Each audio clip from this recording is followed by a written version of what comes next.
سب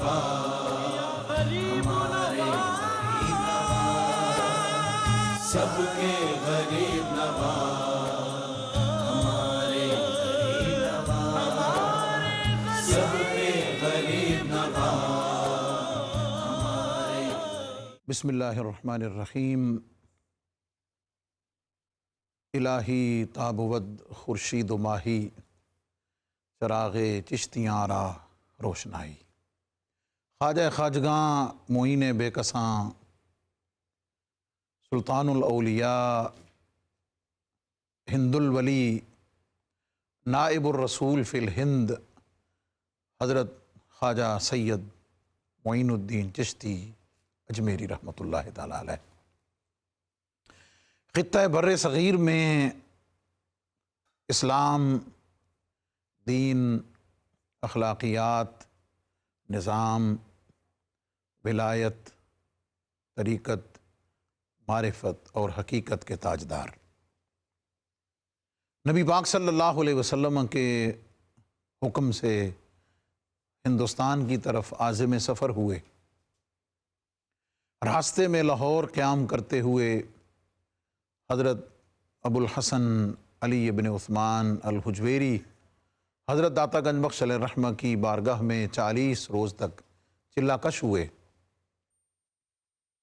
اور جاتے ہوئے فیوزات، برکات، انوار کو سمیٹنے کے بعد گنج بخش فیض عالم، مظہر نور خدا، ناقصاں را پیر کامل، کامل آرا رہنما کا نعرہ مستانہ بلند کرتے ہوئے اجمیر پہنچے۔ اجمیر کی سرزمین، ہندوستان کی راجدھانی، بس قیام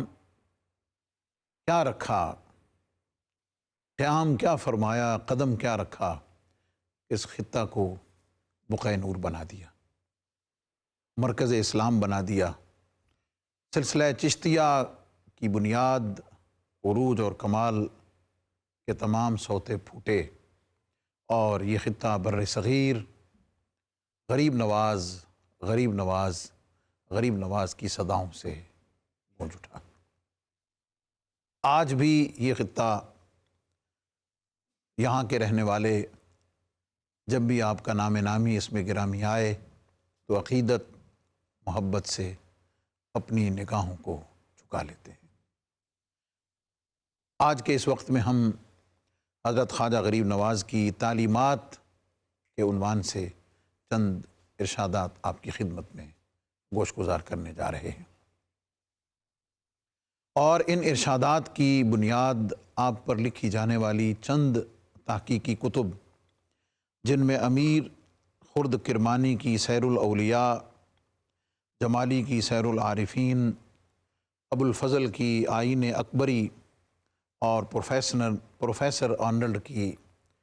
کتاب موجود ہے۔ دارا شکوہ نے سفینۃ الاولیاء میں آپ کا ذکر خیر بڑی تفصیل سے کیا ہے، ہم اس پر باحوالہ آگے مزید بات کریں گے،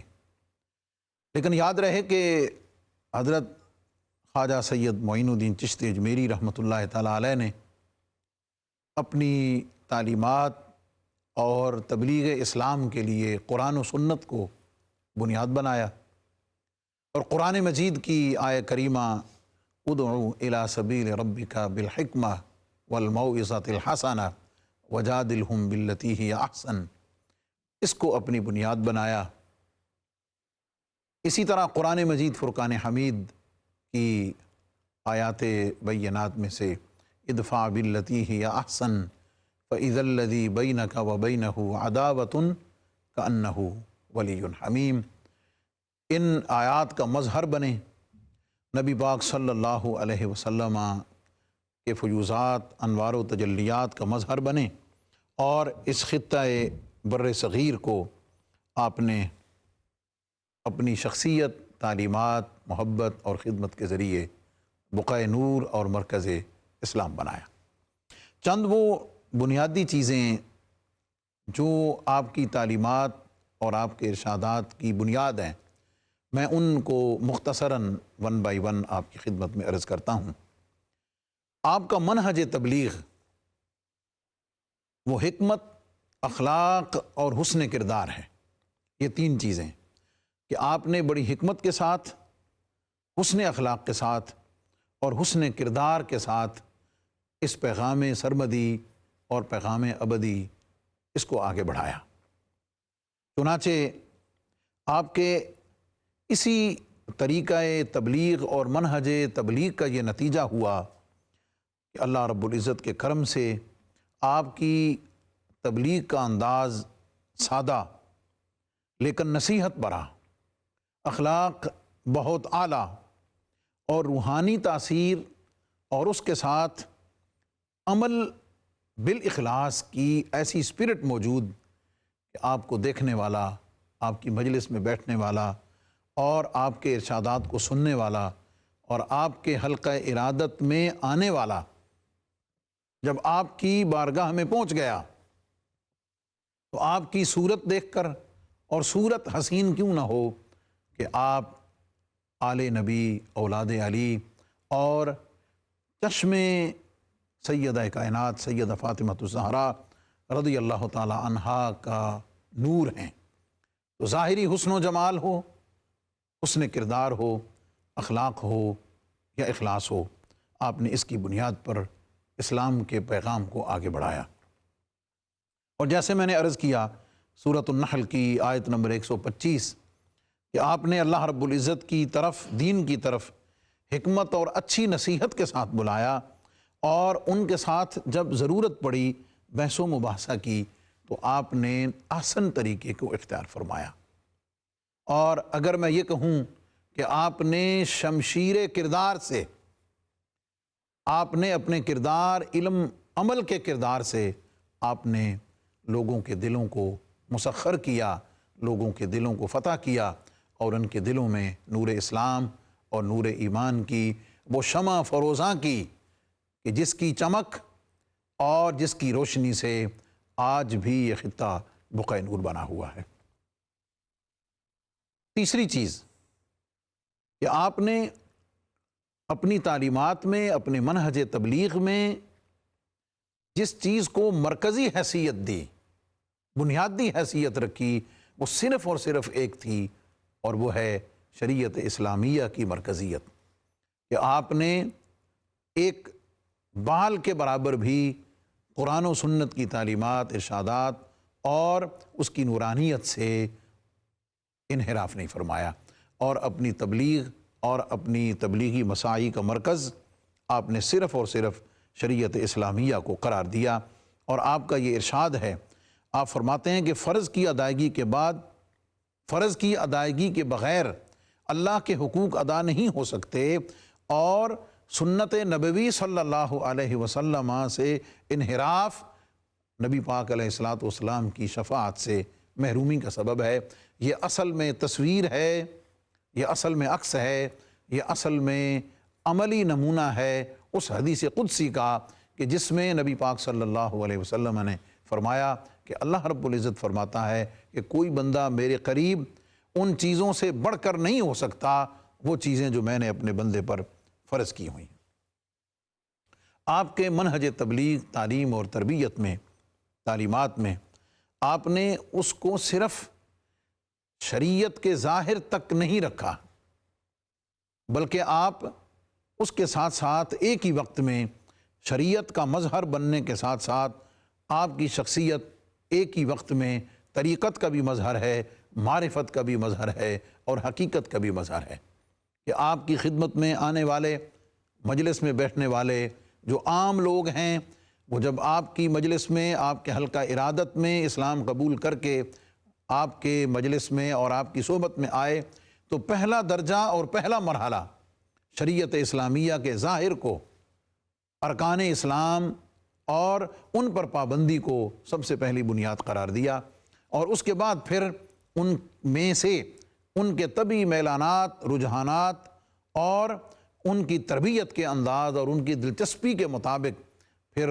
وہیں تک نہ رہا، بلکہ پھر آگے بڑھ کر ان کے لیے حضور خواجہ غریب نواز نے اسی طرح طریقت کا اہتمام فرمایا، اور جو طریقت کے درجے کو طے کر گئے ان کے لیے منزل معرفت اس کا اہتمام فرمایا، اور جو منزل معرفت تک پہنچ گئے پھر وہ یہیں تک نہ رہے بلکہ پھر آپ کی قیادت و سیادت میں، آپ کی رہنمائی اور آپ کی ارادت کے اس حلقے میں اور آپ کی صحبت اور آپ کے فیوضات کی برکت سے جس نے شریعت کا درجہ طے کر لیا، وہ اگلی منزل طریقت کے درجے پہ پہنچا ہے، جو اس سے آگے بڑھا ہے وہ معرفت کے درجے پہ پہنچا ہے، اور یہی نہیں بلکہ اس کا ہاتھ پکڑ کر اسے منزل حقیقت تک بھی پہنچا دیا ہے، جس میں آپ کے خلفائے اعظام جن کی طویل فہرست ہے،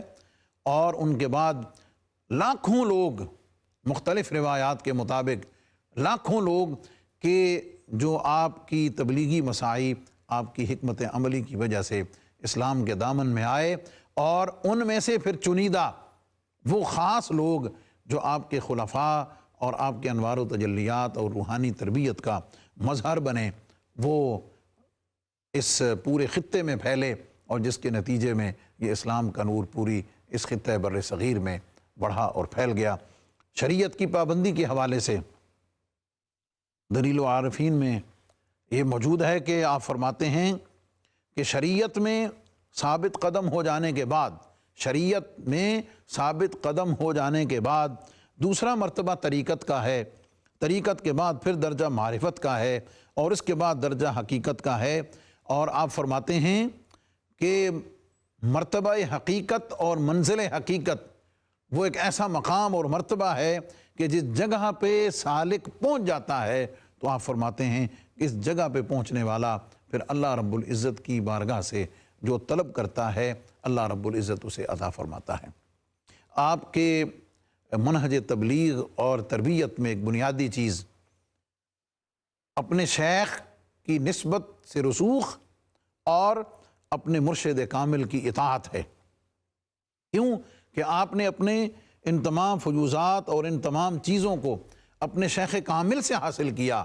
اور ان کی صحبت، ان کی مجلس، ان کی زیارت، ان کے ارشادات، ان کے ملفوظات کو اپنے لیے رہنما بنایا، اور اس تعلق اور نسبت شیخ میں مستحکم رہے۔ چنانچہ دلیل العارفین کی ہی مجلس اول میں یہ موجود ہے۔ آپ فرماتے ہیں کہ راہ سلوک میں مرشد کی کامل اطاعت ناگزیر ہے، اور آپ فرماتے ہیں کہ مرشد کا احترام اور ادب کیے بغیر روحانیت میں، معرفت میں اور طریقت میں، حقیقت میں ایک قدم بھی آگے نہیں بڑھا جا سکتا ہے۔ حضور خواجہ غریب نواز کے روحانی مقام، مرتبہ اور تصرفات کو دیکھ کر یہ سمجھا جا سکتا ہے کہ آپ کے مرشد کامل حضرت خواجہ عثمان ہارونی یا ہرونی رحمۃ اللہ تعالیٰ علیہ، انہوں نے کس انداز کے ساتھ آپ کی تربیت فرمائی، اور ان راہ سلوک پر آپ نے کس قدر مستحکم کیا، اور آپ کی ظاہری، باطنی، روحانی، قلبی آپ کی تربیت کس انداز کے ساتھ فرمائی۔ ایک خاص چیز آپ کے منہج تبلیغ اور تربیت میں حضرت خواجہ غریب نواز کے آپ نے یہ فرمایا کہ آپ نے تصوف اور شریعت ان دونوں کو یکجا رکھا، اور کوئی بھی ایسی چیز جو تصوف یا طریقت کے نام پر قرآن و سنت سے متصادم ہونے کا شائبہ بھی ہو سکتا ہے، حضرت خواجہ غریب نواز نے نہ صرف یہ کہ اس سے خود اجتناب فرمایا بلکہ اپنے ارشادات اور اپنی تعلیمات کے ذریعے سے اسے ہی مرکز قرار دیا۔ حضور سیدی فیض عالم داتا گنج بخش علیہ الرحمہ کی کشف المعجوب بلکہ سلسلہ جنیدیہ، اس کے تمام مراتب کے اندر یہ بات اصلاً موجود ہے، اور حضرت خواجہ غریب نواز رحمۃ اللہ تعالیٰ علیہ آپ دلیل العارفین میں آپ کی مجالس دوم سومم میں یہ ملفوظات میں موجود ہے۔ آپ فرماتے ہیں کہ حضرت خواجہ غریب نواز جاہل اور مکار صوفیوں سے بچنے کی تلقین فرماتے تھے، اور تصوف کو ہمیشہ قرآن و سنت کے تابع رکھتے تھے، اور آپ کبھی بھی علماء اور صوفیاء کو ایک دوسرے کا مد مقابل نہیں سمجھتے تھے۔ یہ بات بڑی سمجھنے والی ہے، علماء اور صوفیاء کو ایک دوسرے کے مد مقابل نہیں سمجھتے تھے، بلکہ آپ فرماتے تھے کہ یہ ایک دوسرے کی تکمیل کا ذریعہ ہے۔ تکمیل کے ذریعے کا مطلب یہ ہے کہ عالم کا علم تصوف کے بغیر نامکمل ہے، اور صوفی اور سالک کی روحانی ہر منزل وہ علم کے بغیر ادھوری ہے۔ لہذا ایک عالم کے لیے تصوف و روحانیت میں تکمیل کے لیے اس کا حصول ضروری ہے، اور اگر کوئی راہ تصوف پر بغیر علم کے ہے تو یاد رہے کہ اس کی بنیاد جب تک علم اور علم سے مراد قرآن و سنت کی اتباع اور تربیت نہ ہو جائے اس وقت تک کوئی منزل اس کے لیے ترقی کا اور اللہ رب العزت کی قرب کا سبب نہیں بن سکتی ہے۔ آپ کی تعلیمات، ارشادات اور منہج تبلیغ میں ایک خاص بات عبادت کی کثرت، ان میں دو چیزیں طہارت اور عبادت کی اہمیت اور کثرت۔ یاد رہے کاملین صرف 5 وقت کی نماز کے لیے وضو نہیں کرتے، وہ 5 وقت کی نماز کے لیے ہی اپنے آپ کو عبادت کے لیے تیار نہیں کرتے، بلکہ کامل صوفی اور کامل سالک ولی کامل ہر وقت باوضو با طہارت رہ کر اس پاکی کو حاصل کر کے وہ اپنے آپ کو ہمہ وقت رب العزت کی عبادت کے لیے تیار رکھتا ہے۔ اس کی وجہ یہ ہے کہ ایک تو یہ رسمی عبادت ہے، فرض عبادت ہے جو 5 وقت کی صورت میں ہے، لیکن جو اللہ کا محبوب ہے، جو اللہ کا محب ہے، جو صحیح معنوں میں کامل ہے اور جو صحیح معنوں میں اللہ رب العزت سے محبت کرنے والا ہے، وہ تو زندگی میں ہر سانس، ہر صبح، ہر شام اپنے ہر قدم کو اللہ رب العزت کی بندگی اور اس کی عبادت میں اس طہارت کے ساتھ رہ کے خرچ کرتا ہے۔ اور نماز اور طہارت کو حضرت خواجہ غریب نواز نے نماز اور طہارت کو تصوف کی بنیاد قرار دیا اور فرمایا کہ اسی کے ذریعے سے علم اور عمل کی طرف آیا جا سکتا ہے، اور اسی کے ذریعے ہی اللہ رب العزت کی محبت اور حقیقی معرفت حاصل کی جا سکتی ہے۔ اس کے ساتھ ساتھ آپ کے منہج تبلیغ اور منہج عبادت اور آپ کی انداز تربیت میں ایک خاص چیز کہ قرآن مجید کی کثرت تلاوت اور اس کے ساتھ ساتھ دیگر اذکار کی کثرت، یہ ایک الگ مستقل موضوع ہے۔ حضرت خواجہ غریب نواز رحمۃ اللہ تعالیٰ علیہ آپ کی قرآن پاک سے محبت، کثرت تلاوت، اور پھر خاص طور پر اس سلسلہ چشتیہ میں قرآن مجید کی کثرت تلاوت کا اہتمام اور اس کے ساتھ ساتھ تجوید اور قرات کا اہتمام، یہ سلسلہ چشتیہ کے تخصصات اور خصوصیات میں سے ہے۔ اس کو تاریخی طور پر بہت پڑھنے کی ضرورت ہے۔ حضرت خواجہ غریب نواز رضی اللہ تعالیٰ عنہ آپ کے معمولات مبارکہ میں آپ نے قرآن مجید کی کثرت تلاوت، دیگر اذکار اور ان پر آپ نے خصوصی دوام کی، نہ صرف یہ کہ نصیحت فرمائی بلکہ خود عمل فرمایا۔ اس کا اندازہ آپ اس سے لگا سکتے ہیں کہ حضرت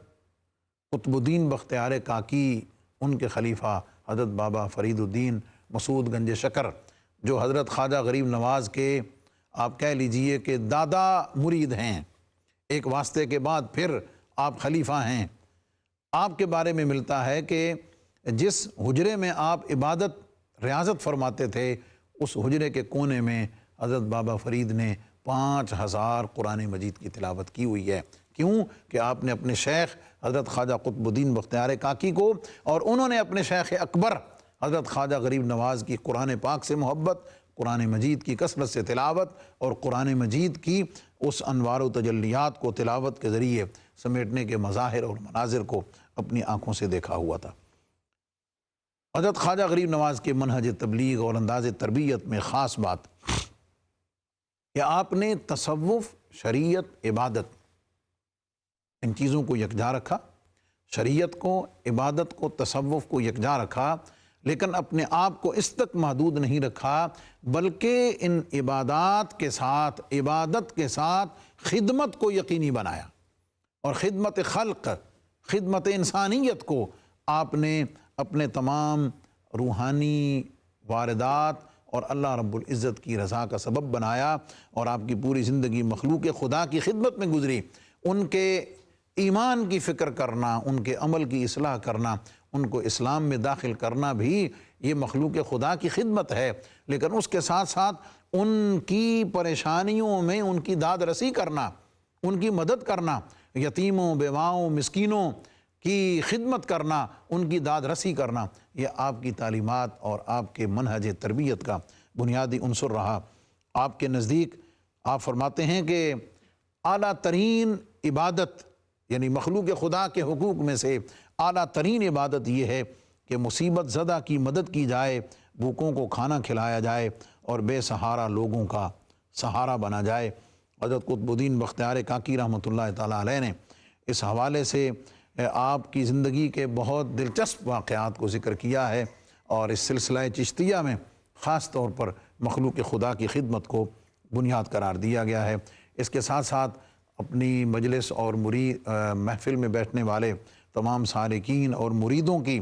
اخلاقی تربیت پر آپ نے بہت زور دیا، اور پھر بنیاد ان ساری چیزوں کی محبت الہی کو قرار دیا، اور محبت الہی کے ضمن میں فرمایا جو شخص محبت الہی میں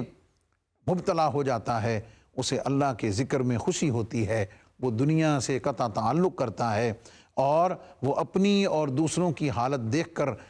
گناہوں میں مبتلا دیکھ کر وہ رنجیدہ ہوتا ہے، اسے گناہ پر ندامت ہوتی ہے، اس کی زندگی میں اثار ہوتا ہے، اور پھر وہ اسی محبت اور خدمت کو علم، حیا، تعظیم، تکریم اور خدمت کے ساتھ جوڑتے ہیں۔ حضرت خواجہ غریب نواز کی پوری زندگی قرآن و سنت کی تعلیمات کا مظہر، نبی پاک صلی اللہ علیہ وسلم کی تعلیمات اور ارشادات کا مظہر ہمیں ملتی ہے، اور یہی بنیادی چیز ہے،